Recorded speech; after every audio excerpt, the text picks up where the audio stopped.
My family kicked me out and blamed me for my brother's drunk driving accident, so I showed up as a witness at his court case. It happened 3 months ago. My brother Garrett had been drinking at our cousin's wedding reception when he decided to drive home. I begged him to let me call an Uber. I physically tried to take his keys. Dad watched the whole thing happen and did nothing. 20 minutes later, Garrett slammed into a family of 4 at a red light. The mother died instantly. 2 kids were in critical condition. The father was unconscious for 6 days. Garrett walked away with a broken nose and a story about how the sun was in his eyes. Within hours, the family narrative was set. It was my fault for not trying harder to stop him. My fault for not calling Dad sooner. My fault for letting him get that drunk in the first place. Never mind that Garrett was 26 years old and had been making his own terrible decisions since high school. Mom cried that I should have done more. Dad said I was selfish for not being a better sister. Even my aunt chimed in, asking why I hadn't stayed closer to Garrett at the reception. My grandmother called from Florida to tell me she was disappointed in how I'd failed the family. They painted me as the irresponsible one who let tragedy happen. This wasn't new. Our family had a long, documented history of protecting Garrett from consequences. When he got his first DUI at 19, Dad made it disappear with a phone call to his golf buddy at the courthouse.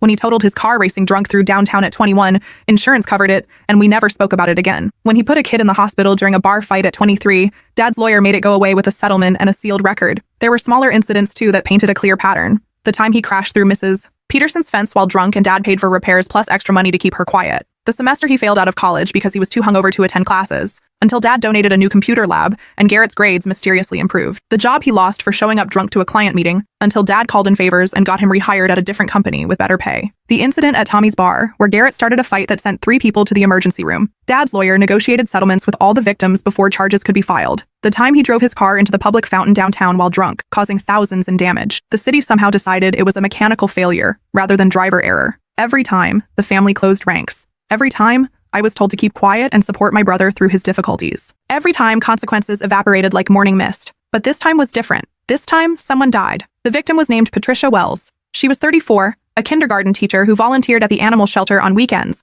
and ran a free tutoring program for struggling readers. She'd been driving her family home from her mother's 70th birthday dinner when Garrett's Escalade slammed into their Honda at 60 miles per hour. Her daughter Lily, age 7, suffered a traumatic brain injury and was still in a medically induced coma. Her son Tommy, age 5, had a shattered pelvis, internal bleeding, and severe emotional trauma. Her husband David had been unconscious for 6 days with a severe concussion, broken ribs, and spinal injuries that might leave him partially paralyzed. I learned these details from the news because my family refused to acknowledge the victims as real people with real lives. When reporters called for comment, Dad's PR firm released a sanitized statement about how the family was praying for everyone involved and asking for privacy during this difficult time. Praying. Dad hadn't been to church since my confirmation 15 years ago, and that was only because his business partner was a deacon who might notice his absence. The morning after the accident, I tried to bring up the victims during our emergency family meeting. I suggested we should reach out to the hospital, offer to help with medical bills, set up a fund for the children's long-term care. Something to show we understood the magnitude of what Garrett had done and cared about the people he'd hurt. Dad cut me off immediately, his face darkening with anger. "We don't contact victims directly," he said.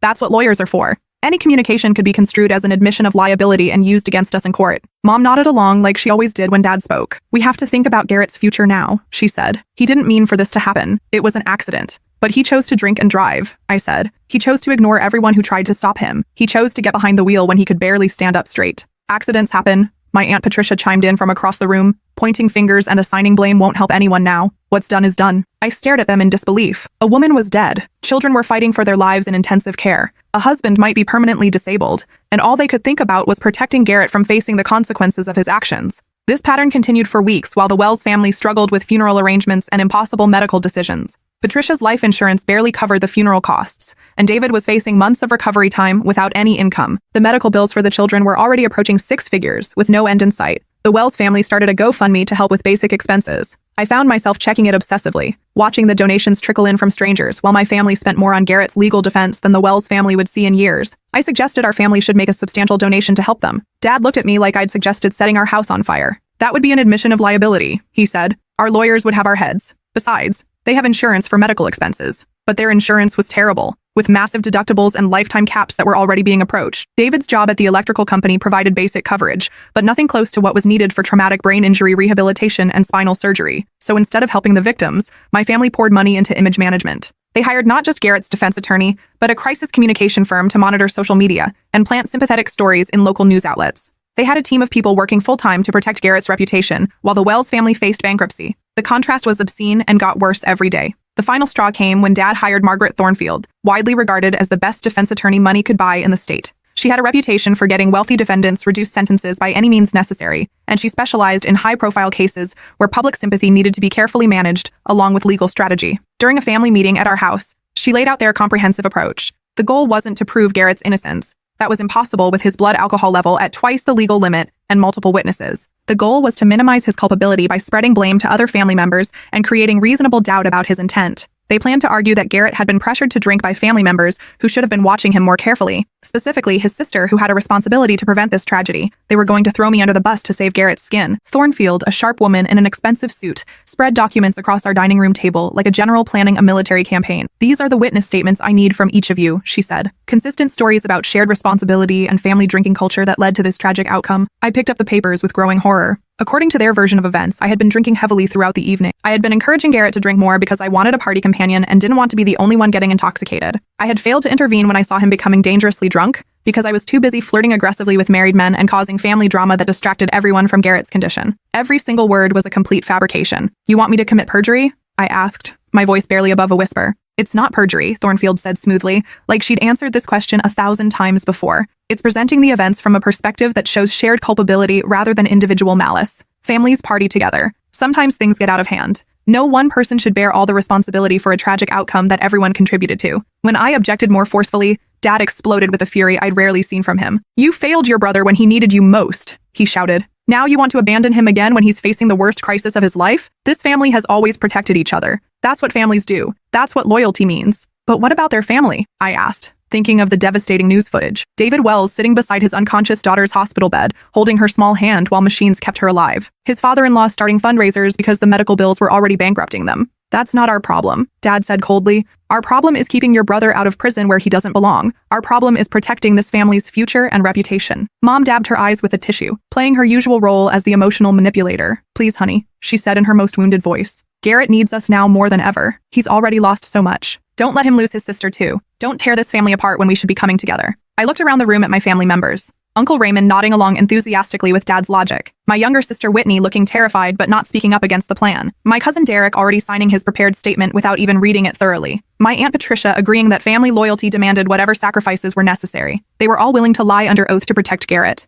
They were all willing to sacrifice my reputation, my freedom, and my future to keep him out of prison. The magnitude of their betrayal was breathtaking. Thornfield opened her briefcase and pulled out more documents, each one more damning than the last. "I've prepared detailed testimony for each family member," she said. "All you need to do is memorize these talking points and stick to them consistently on the witness stand. The prosecution won't be expecting this level of coordinated testimony about shared responsibility." I read my assigned script with growing nausea. According to their elaborate narrative, I had struggled with alcohol abuse since my late teens. I had a pattern of encouraging excessive drinking at family gatherings because I didn't want to drink alone. I had specifically targeted Garrett that night because I knew he was emotionally vulnerable and would be susceptible to peer pressure. They'd crafted a detailed backstory painting me as an irresponsible party girl who deliberately led my innocent brother astray. They'd taken every family gathering where alcohol was present over the past several years and twisted it into evidence of my corrupting influence. They'd presented my previous attempts to manage Garrett's drinking as proof that I knew he had a problem, but chose to enable it for my own selfish reasons. The defense strategy was brilliant, comprehensive, and completely fictional. But it got worse. Hidden in the paperwork was evidence that they'd been planning this character assassination for weeks, since immediately after the accident. Phone records showing multiple conversations between Dad and Thornfield in the hours after Garrett's arrest. Email threads discussing how to position various family members to minimize Garrett's culpability. Draft press releases painting Garrett as a victim of family dysfunction and peer pressure. They'd been plotting to destroy my reputation before I even knew I was a target. Most disturbing of all, they'd already begun gathering evidence to support their false narrative. They'd obtained my college transcripts and highlighted every social event I'd attended. They'd collected photos from family gatherings and identified every instance where I was holding a drink, regardless of whether it was alcoholic. They'd even interviewed distant relatives and family friends, coaching them to remember me as someone who'd always been a negative influence on Garrett. The level of preparation and coordination was staggering. This wasn't a desperate last-minute defense strategy. This was a calculated campaign to frame me for Garrett's crimes. That night, after the family meeting ended, my younger sister Whitney cornered me in the kitchen. She was 21, still completely dependent on Dad's money for college tuition, her apartment, her car, and basically every aspect of her life. She'd always been terrified of losing his approval and financial support. "You have to do this," she whispered urgently, glancing toward the door to make sure no one could overhear us.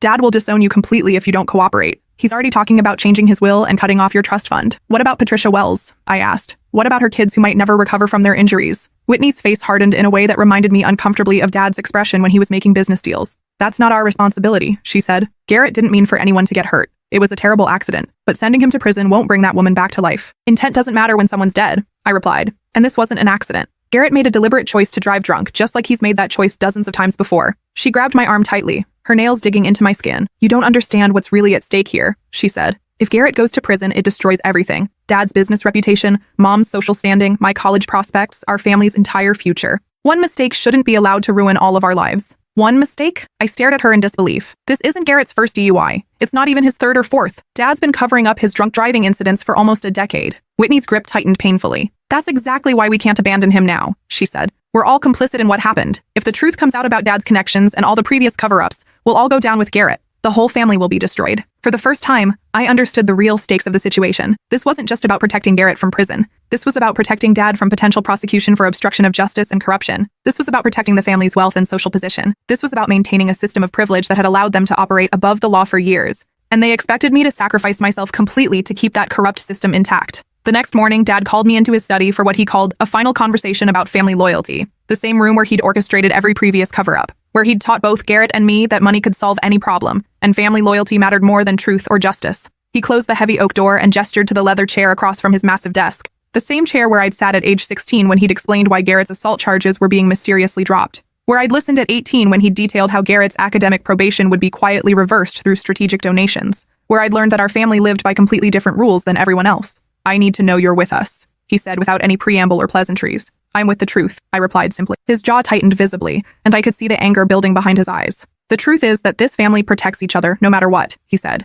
"The truth is that mistakes happen and we handle them privately through proper channels. The truth is that your brother's life and future are more important than playing moral superior to people you'll never see again." He leaned forward across the desk, his voice taking on the cold, threatening tone he used with business adversaries who refused to cooperate. "You testify exactly the way Thornfield wants, or you're not my daughter anymore. No college tuition payments, no trust fund, no family support when you need it, no inheritance, no safety net, no family connections for jobs or opportunities, nothing." The threat was comprehensive and carefully calculated. Dad had always controlled family members through financial dependency and social connections. Whitney's college tuition and living expenses, Mom's credit cards and social status, my trust fund that was supposed to vest when I turned 25. He was offering me a stark choice between my financial future and my conscience. "What if I can't do it?" I asked quietly. "What if I can't lie under oath to protect him?" Dad's face went completely cold, like he was looking at a stranger rather than his daughter. "Then you'd better figure out how to live without any of us," he said, "because you'll be completely on your own in a world that doesn't care about your principles." That afternoon, I spent hours researching Patricia Wells online, trying to understand the person whose life had been cut short by my brother's selfishness. Her social media accounts were filled with classroom photos and family moments that painted a picture of someone who dedicated her life to helping others. There were hundreds of pictures of her reading to kindergartners, helping nervous kids sound out difficult words, celebrating their small victories with genuine joy. Videos of field trips to the zoo and library, where she patiently answered endless questions from curious 5-year-olds. Photos of school plays where she'd helped stage-frightened children remember their lines and find their confidence. In one particularly heartbreaking video, she was teaching Lily to ride a bike in their driveway on a sunny Saturday morning. Her laugh was infectious as Lily wobbled down the pavement, finally finding her balance and pedaling confidently for the first time. Patricia jogged alongside, cheering and clapping, her face glowing with maternal pride. The pure joy on both their faces was devastating to watch. Now Lily was unconscious in a pediatric ICU, machines breathing for her while doctors couldn't say with certainty whether she'd ever wake up, let alone recover enough to ride a bike again. I thought about what Dad had said, about family loyalty and protection, about handling mistakes privately through proper channels. But this wasn't a mistake you could handle privately. This was a kindergarten teacher who would never read another bedtime story to her children. This was 2 kids who might never fully recover from their injuries. This was a husband who'd lost his wife and might lose his daughter too. I spent more hours reading about the Wells family's situation. Patricia had started a reading program at her school for kids whose families couldn't afford books, using her own money to buy supplies when the school budget fell short. She'd organized fundraisers for the animal shelter where she volunteered every weekend. Her obituary mentioned that she'd been planning to go back to school for her master's degree so she could become a reading specialist and help even more struggling students. David Wells worked as an electrician for a small local company. They weren't wealthy people by any means. They lived paycheck to paycheck like most working families, and Patricia's death had destroyed them financially as well as emotionally. The life insurance policy barely covered funeral costs, and David was facing months of unpaid medical leave to care for his critically injured children. Meanwhile, my family was spending more on Garrett's defense team than most people earned in a decade. The contrast was morally obscene and grew worse every day. That night, I made the most difficult decision of my life. I packed a single bag with essentials and left through the back door while the family was having dinner in the formal dining room. I'd been planning an escape route since I was 15, when I first realized how fundamentally dysfunctional and corrupt our family really was. I had a secret savings account funded by years of birthday money, part-time job earnings, and small amounts I'd managed to save from my allowance. I had photocopies of important documents stored in a safety deposit box. I had researched apartments and job opportunities in case I ever needed to disappear completely. I'd never imagined I'd need to use that escape plan to avoid being framed for vehicular homicide by my own family. I moved in with my college roommate Priya, who lived in a tiny apartment across town, but welcomed me without asking too many questions. From her couch, I watched the news coverage that painted an increasingly devastating picture of the Wells family's suffering. The victim impact interviews were heartbreaking. David Wells struggled to hold himself together as he described his wife's final text message, sent just minutes before the accident. She'd written about how much fun they'd had at her mother's birthday party and how she couldn't wait to tuck the kids into bed and read them their favorite story. Meanwhile, my family had posted Garrett's bail and hired not just a defense attorney, but an entire team of crisis management specialists. Within a week, there were carefully planted articles in local news outlets about a good kid who'd made one tragic mistake, about how the media was destroying an innocent young man's life before he'd even been convicted of anything. The narrative they crafted was masterful and completely dishonest. Garrett was presented as a normally responsible young man who'd been overwhelmed by family pressure and made one error in judgment. The articles emphasized his volunteer work in high school and his college degree, while completely ignoring his extensive history of drunk driving incidents that had been systematically covered up. They managed to get quotes from high school teachers who remembered him fondly from a decade ago, from college friends who'd never witnessed his worst behavior, from family friends who genuinely believed he was a good person who'd simply made one mistake. The comment sections filled with people defending Garrett, saying everyone makes mistakes, saying one night shouldn't define someone's whole life, saying the victim's family was probably just after money from a wealthy family. Reading those comments made me physically ill. People were defending a repeat drunk driver who'd killed an innocent woman, while questioning the motives of a grieving family facing bankruptcy from medical bills. The trial was set for December, still months away. For those months, I stayed silent, hoping somehow justice would prevail without my direct involvement. I threw myself into work at the nonprofit where I'd started as a program coordinator, helping families navigate the complex social services system and finding resources for people who'd been failed by institutions designed to help them. Every day, I worked with people who'd been abandoned by their families when they needed support most, kids aged out of foster care with nowhere to turn and no safety net, elderly people dumped in understaffed nursing homes by children who couldn't be bothered to visit or care, women fleeing domestic violence with nothing but the clothes on their backs and children to protect. And every night, I went home to Priya's apartment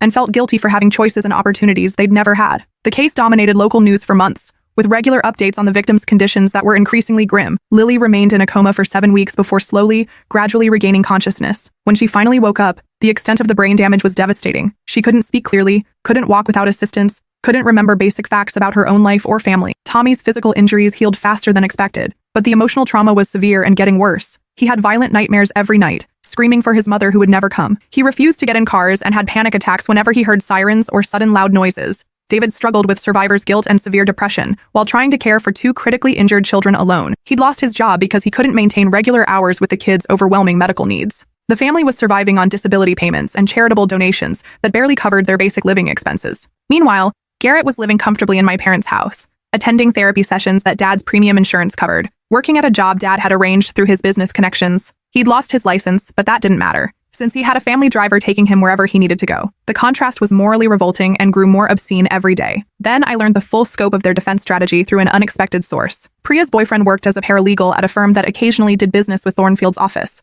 Over dinner one night, he casually mentioned the high-profile drunk driving case without realizing my connection to it. "Your family's lawyer is really going all out on this one," he said between bites of pizza. "She's got sworn statements from everyone claiming shared responsibility for the defendant's drinking. Really detailed stuff about how the defendant was essentially peer-pressured into excessive alcohol consumption by family members." My stomach dropped like I'd been punched. "What kind of statements?" He shrugged, not picking up on my growing distress. "The usual diffusion of responsibility defense stuff. Family members saying they were all drinking together. Nobody was monitoring anybody else's consumption. It was just a party atmosphere that got out of hand. Classic strategy for wealthy defendants." But then he mentioned something that made my blood run cold. "The weird part is how incredibly detailed they are about the defendant's sister's behavior," he continued. "Like, really specific claims about her drinking history and how she systematically influenced the defendant's alcohol consumption. Almost like they're setting her up to take the fall if the primary defense doesn't work." After he left that evening, I cornered Priya in her tiny kitchen and begged her to use her legal network contacts to find out exactly what those statements contained. She made several phone calls over the next 2 days. When she finally got copies of the defense documents, her face was pale as she handed them to me. "I think you need to see a lawyer immediately," she said quietly. The documents were far worse than I'd imagined in my darkest fears. According to my family's sworn statements to the defense team, I had been struggling with alcohol abuse since my late teens. I had a documented pattern of pressuring family members to drink excessively at social gatherings because I didn't want to drink alone and feel judged. I had specifically targeted Garrett at the wedding reception because I knew he was emotionally vulnerable after a recent breakup and would be susceptible to peer pressure. The statements painted me as a manipulative alcoholic with poor judgment who deliberately led my innocent brother astray for my own selfish purposes. They described Garrett as normally temperate and responsible, someone who only drank to excess when pressured by family members with substance abuse problems. They'd even included a detailed timeline of events that directly contradicted the security footage from the hotel. According to their fabricated version, I had purchased multiple drinks for Garrett throughout the evening. I had laughed off concerns from other family members about his increasing intoxication. I had been too busy flirting aggressively with married men to notice how dangerously drunk he was getting. But the most damning part was what they'd done with my previous attempts to manage Garrett's drinking at family gatherings over the years. Every time I'd tried to get him to slow down or stop drinking, they'd reframed as evidence that I was enabling his behavior rather than trying to prevent it. Every time I'd expressed concern about his alcohol consumption, they'd twist it into proof that I knew he had a serious problem, but chose to enable it anyway for my own reasons. They'd taken my responsible, caring behavior and weaponized it against me. The defense team had also gathered statements from family, friends, and distant relatives who barely knew me personally. People who'd been carefully coached to describe me as a problem drinker who'd always been a corrupting influence on my brother. People who'd been told that their testimony would help save a good kid's life from an unjust prosecution. Most disturbingly, they'd somehow obtained my confidential medical records from high school. When I was 17, I'd gone to therapy for anxiety and depression related to our family's dysfunction. The therapist had noted in her files that I sometimes felt inappropriately responsible for family problems and tried to fix situations that were beyond my control. Thornfield had twisted those private therapy notes into evidence that I had a compulsive need to control family situations, including pressuring relatives to drink alcohol. She'd taken my anxiety about Garrett's destructive behavior and reframed it as proof that I was the root cause of his problems. The defense strategy was brilliant, comprehensive, and completely fictional. But there was one more revelation that changed everything I thought I knew about my family. Hidden in the discovery documents was evidence of extensive communications between Dad and various local officials over the past 8 years. Emails discussing Garrett's previous drunk driving incidents in detail, phone records showing calls to judges and prosecutors immediately after his arrests, financial records documenting strategic donations to police benevolent funds and court clerk offices. Dad hadn't just covered up Garrett's previous drunk driving incidents through wealth and connections. He'd systematically corrupted the local justice system to protect his son from facing any consequences. The documented pattern went back nearly a decade. Every time Garrett was arrested for drunk driving or related offenses, Dad would make strategic phone calls and donations within days. Charges would mysteriously be dropped or reduced to minor infractions. Records would be sealed or completely expunged. Physical evidence would disappear from police evidence rooms. Dad had essentially purchased legal immunity for Garrett's criminal behavior through systematic bribery and influence peddling. But this time was fundamentally different. This time, someone had died, and the state police were handling the investigation instead of local authorities Dad could easily influence through his connections. This time, there were multiple independent witnesses and undeniable physical evidence. This time, Dad's network of corrupt contacts couldn't make the problem simply disappear. So instead of making the case go away, they were trying to make me disappear. The next day, I contacted the prosecutor's office and requested an immediate meeting. Diana Torres was the lead prosecutor, a sharp woman who had been handling DUI and vehicular homicide cases for 15 years. When I explained the situation and showed her the defense documents, her expression grew increasingly grim. "Your testimony could completely destroy their defense strategy," she said after reviewing everything carefully. "But more importantly, this evidence of systematic corruption changes the entire scope of this case. We're not just talking about one drunk driving incident anymore." She explained that the documentation I'd provided was clear evidence of a pattern of obstruction of justice spanning nearly a decade. Dad could face serious federal charges for systematically corrupting the legal system. Other officials could lose their jobs or face prosecution for accepting bribes. "This is much bigger than your brother's case," Torres continued. "This could bring down a whole network of people with real power in this community. Are you prepared for what that means? Are you prepared for the retaliation you'll face?" I thought about Patricia Wells teaching kindergartners to read with infinite patience, about Lily learning to ride her bike on a sunny Saturday morning, about Tommy asking when Mommy was coming home. "Yes," I said, "I'm ready to do whatever it takes." Torres spent the next 3 weeks preparing me for testimony while simultaneously building a much larger case against the corruption network Dad had created and maintained. Federal investigators became involved when they realized the scope of the influence peddling operation that had been protecting Garrett from consequences. What had started as a simple vehicular homicide case was rapidly expanding into a major public corruption investigation that could implicate dozens of local officials. Meanwhile, my family had no idea I was cooperating with prosecutors. They assumed I was hiding somewhere in shame and embarrassment, waiting for the trial to pass so I could quietly return to the family fold with my tail between my legs. Dad even had Thornfield prepare a reconciliation statement for me to give to the media after Garrett's anticipated acquittal. They were planning a complete exoneration based on the elaborate lies they'd crafted about my behavior and character. The hubris and arrogance were absolutely staggering. 3 days before the trial was scheduled to begin, Torres called me with unexpected news. The federal corruption investigation had uncovered evidence that went far beyond what we'd initially discovered. Dad's influence network had been systematically protecting not just Garrett, but other wealthy defendants whose families could afford to pay for legal immunity. They'd essentially been running a pay-to-play justice system where crimes could be made to disappear for the right price. The morning of the trial, I sat in the prosecutor's witness waiting room, my stomach churning with a mixture of nerves and anticipation. Through the window, I could see Dad pacing confidently in the hallway, looking like a man who'd never doubted the outcome. Mom sat rigidly in the front row, wearing her black funeral dress like she was mourning Garrett's future rather than Patricia Wells' death. Whitney clutched her designer purse like a lifeline, looking younger than her 21 years despite her expensive clothes. Garrett looked pale and thin in his navy suit. the same one he'd worn to graduation. But there was something different in his expression. For the first time in years, he looked genuinely afraid, rather than confident that Dad would fix everything. They had no idea what was coming. The defense went first, exactly as Thornfield had orchestrated. She painted a masterful picture of a good man overwhelmed by tragic circumstances. Family pressure, emotional vulnerability, poor judgment enabled by irresponsible relatives who should have known better and intervened more effectively. They called my Uncle Raymond first, who testified with practiced smoothness that everyone at the wedding had been drinking heavily throughout the evening. He claimed our family had always had a culture of excessive alcohol consumption that Garrett had been pressured to participate in since he was old enough to drink. His testimony was polished and rehearsed. He described family gatherings where alcohol flowed freely and responsible behavior was actively discouraged. He painted a picture of systematic dysfunction where I was consistently the ringleader of irresponsible drinking activities that put pressure on younger family members. Uncle Raymond even managed to work up some tears as he described how guilty he felt for not recognizing the signs of family alcoholism sooner, how he wished he'd intervened to protect Garrett from the toxic drinking culture that had ultimately led to this tragedy. Then they called Whitney, who took the witness stand looking absolutely terrified but grimly determined to save her brother. She testified that she'd personally witnessed me handing Garrett multiple drinks throughout the evening. She described me as increasingly intoxicated and irresponsible,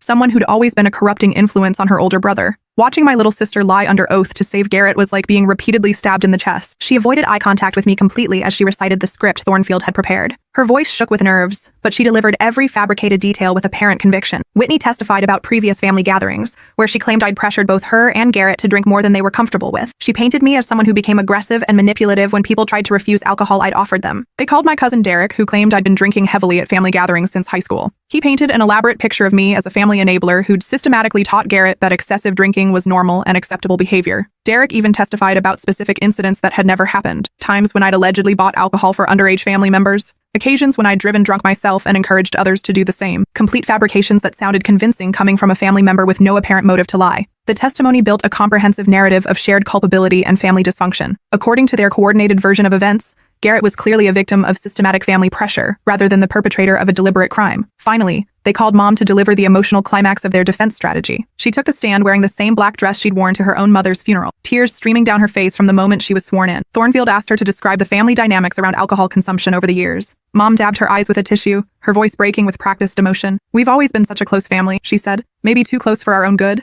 We enabled each other's destructive behavior instead of holding each other accountable when we should have intervened." She testified that I'd been the primary instigator of family drinking activities since my late teens, that I'd consistently purchased alcohol for family gatherings and actively encouraged everyone to indulge beyond their normal limits, that she'd been deeply concerned about my corrupting influence on Garrett for years, but hadn't known how to address it without tearing the family apart. Every word was a calculated betrayal that cut deeper than the last. Mom testified about my supposed drinking problem with the same wounded tone she'd used to describe my grandfather's terminal cancer diagnosis, like it was a tragic disease that had mysteriously afflicted our family, rather than a complete fabrication she was knowingly presenting under oath. She managed to work herself into genuine tears as she described her guilt over failing to protect Garrett from my allegedly destructive influence, how she'd watched me lead him down a path of irresponsible behavior and hadn't found the courage to intervene until it was too late. By the time the defense rested their case, they'd painted a comprehensive picture of Garrett as a normally responsible young man who'd been systematically corrupted by his alcoholic sister and dysfunctional family. According to their elaborate fictional narrative, the real villain wasn't the drunk driver who'd killed an innocent woman. It was me. The prosecution's case began with Diana Torres methodically presenting the basic facts of the crime: Garrett's blood alcohol level of 0.16,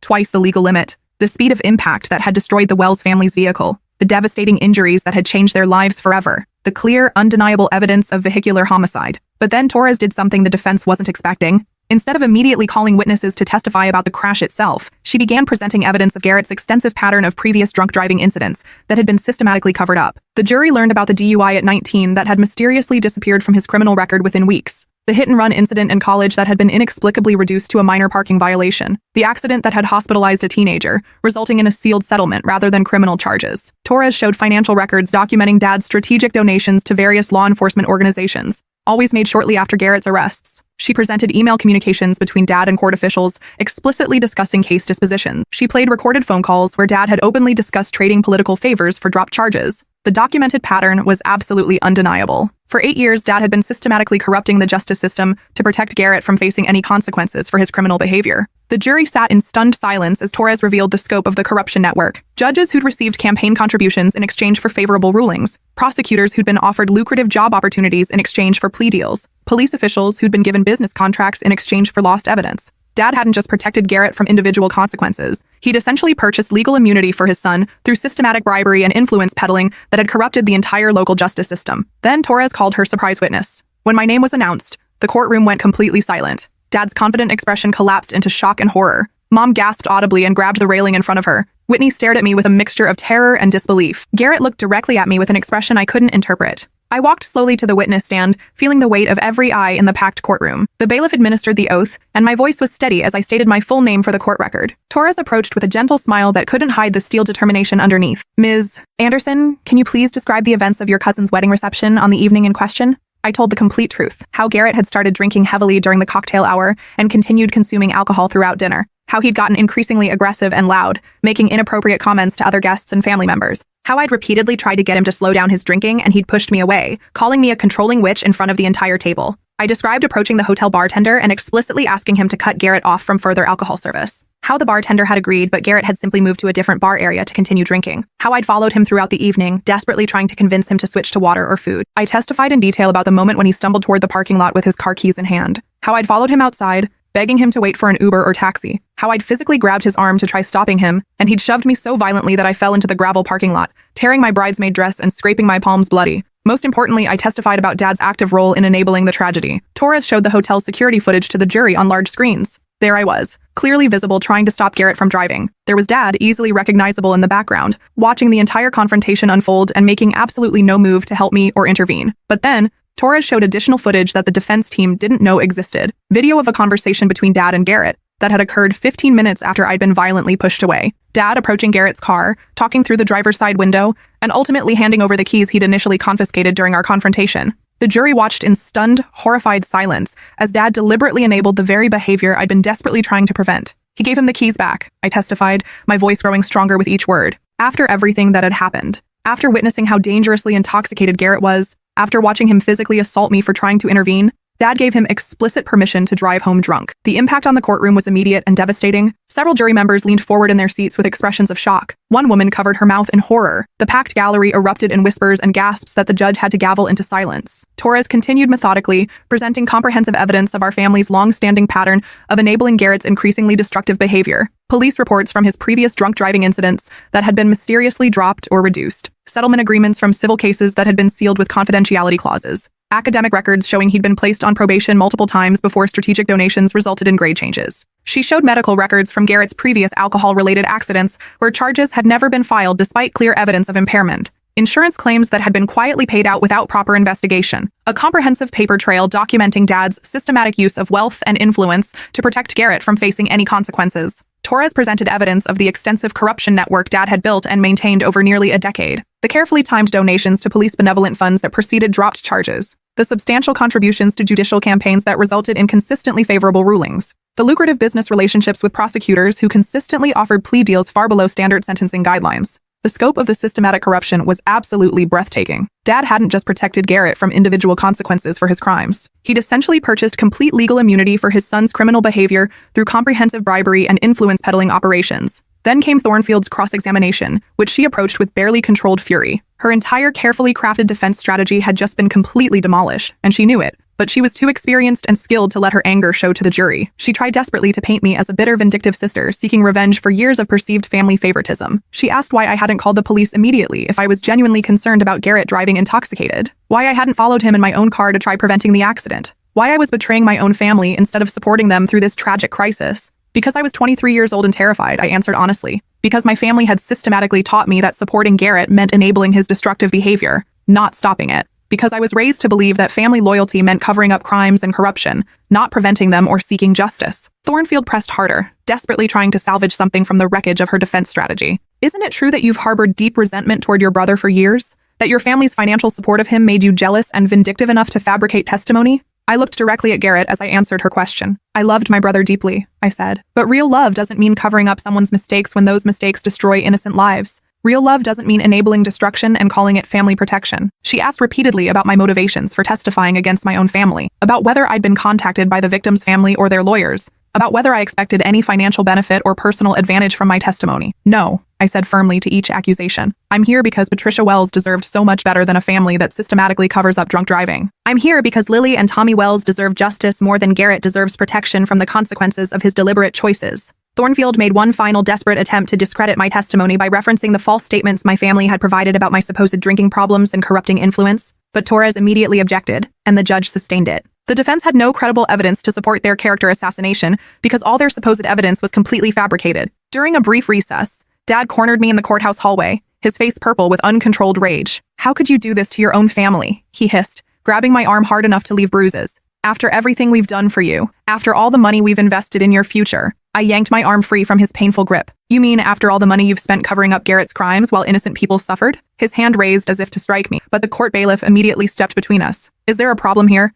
the bailiff asked, his hand resting meaningfully on his radio. Dad's face went through several emotions before settling on cold, calculated fury. "You're not my daughter anymore," he said with finality. I felt an unexpected wave of relief wash over me. "Good," I replied. "I never want to be part of a family that values reputation over human lives." The trial continued for 4 more days while Torres systematically demolished every aspect of the defense case. She called the police officer who'd initially arrested Garrett for his first DUI, only to be mysteriously ordered by his supervisor to release him without charges. She presented evidence of the substantial donation Dad had made to the police benevolent fund the week after Garrett's arrest. She called the college dean who'd been pressured to change Garrett's failing grades after he'd missed classes due to alcohol-related incidents. She showed documentation of the new campus library that Dad had funded the exact semester Garrett's academic probation mysteriously disappeared from his record. She called the parents of the teenager Garrett had hospitalized in the bar fight 3 years earlier. They testified about the settlement conference where Dad's lawyer had essentially purchased their silence with a financial agreement larger than their family's annual income. Through witness after witness, Torres painted a comprehensive picture of systematic corruption that had enabled Garrett's criminal behavior for nearly a decade. Every time he'd faced potential consequences, Dad's money and influence had made the problems disappear. Most devastatingly, she called the hotel's head of security,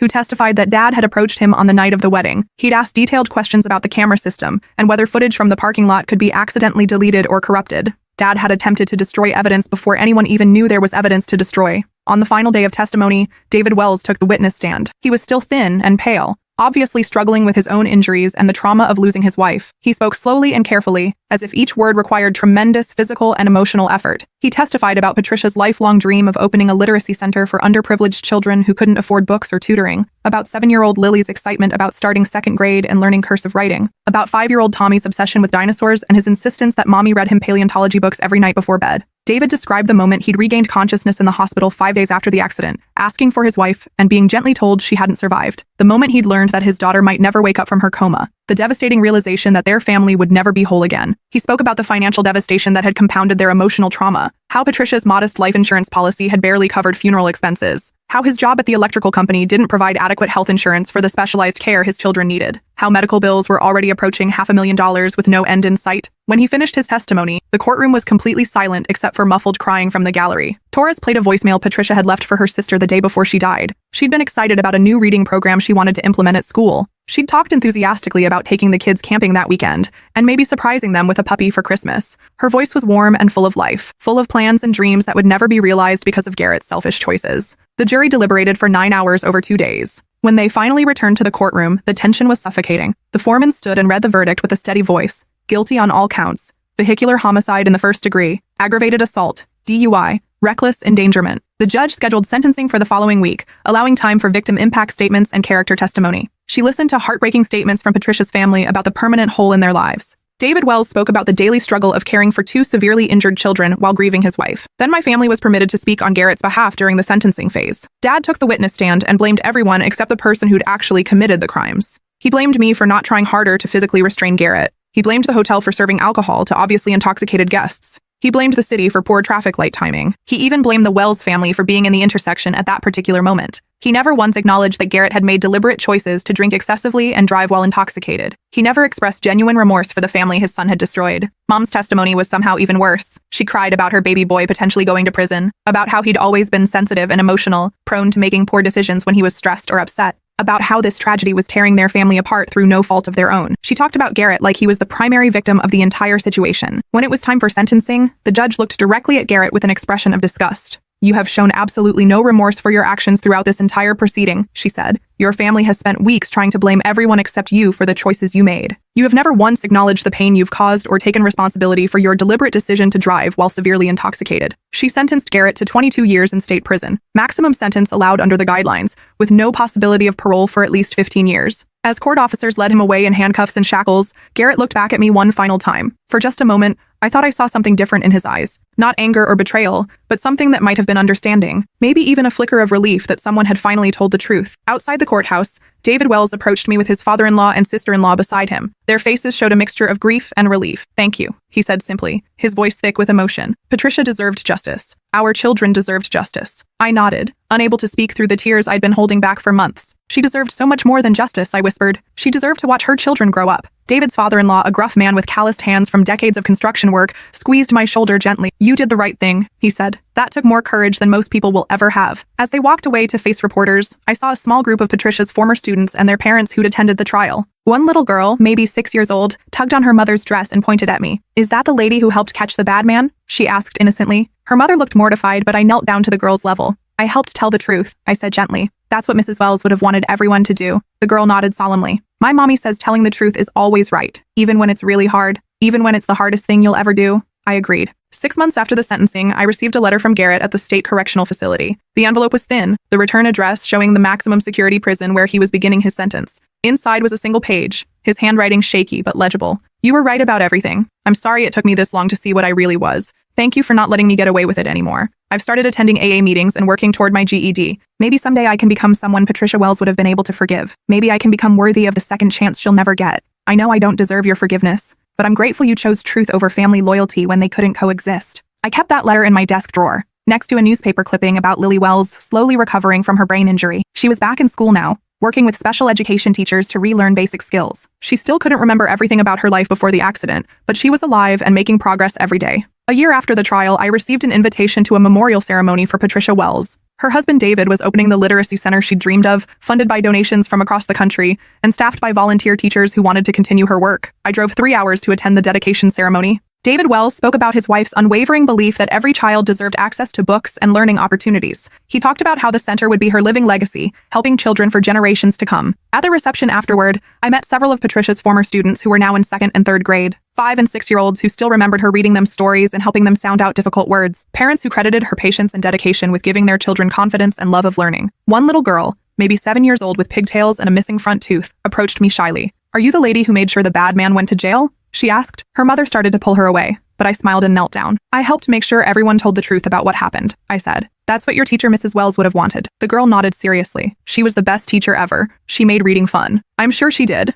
I replied, fighting back tears. 3 years later, my relationship with my parents remains completely severed. They've never contacted me since the sentencing, except through lawyers handling the formal removal of my name from family insurance policies and inheritance documents. According to Whitney, who occasionally breaks the family silence with brief text messages, they've created an alternate reality where I suffered a mental breakdown and falsely accused Garrett out of jealousy and spite. They've moved to another state to escape the local notoriety from the corruption investigation that followed Garrett's trial. Dad's construction company survived the scandal, but took years to rebuild its reputation. Several local officials lost their jobs or faced prosecution for their roles in the pay-to-play system he'd created. Whitney graduated college and moved to California, as far from the family drama as she could manage. She works for a nonprofit organization helping victims of domestic violence and human trafficking. She never mentions Garrett or our parents in her occasional messages, but she sends me updates about her work helping people escape dangerous situations. I think she finally understands the fundamental difference between family loyalty and enabling destruction. My relationship with Mom is irreparably destroyed. She sends generic Christmas cards with store-bought messages, but never acknowledges what actually happened or expresses any remorse for trying to frame me. She's constructed a fantasy where I betrayed the family for attention, and Garrett is the victim of a vindictive justice system. Dad has disowned me so completely that it's like I never existed. He changed his will,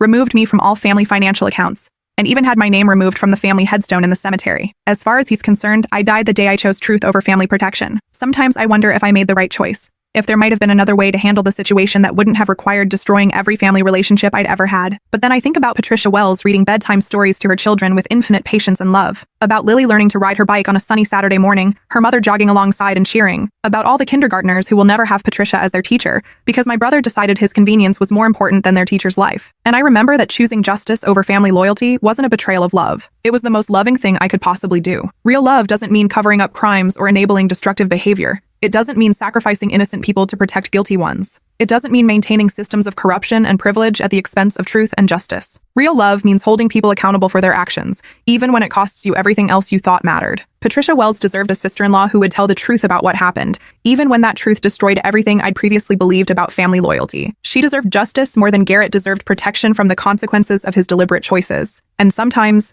that's the only choice that allows you to sleep peacefully at night. 4 years later, Lily Wells sent me a drawing she'd made in art therapy. It showed a little girl reading a book under a tree, with "Thank you for helping my mommy get justice," written in careful 7-year-old handwriting at the bottom. Her father included a note explaining that Lily was thriving in school despite ongoing challenges from her brain injury. She was reading at grade level and had joined the school's art club. She was different now, but she was building a happy life with the support of teachers who'd been inspired by her mother's dedication. That drawing sits framed on my desk at the nonprofit where I still work, helping families navigate complex social service systems. It reminds me every day that some principles are worth losing everything for: truth, justice, accountability. The memory of a kindergarten teacher who believed every child deserved the chance to learn and grow. And the knowledge that when it mattered most, I chose real love over family loyalty. The kind of love that demands justice instead of enabling destruction. The kind of love Patricia Wells would have recognized and respected.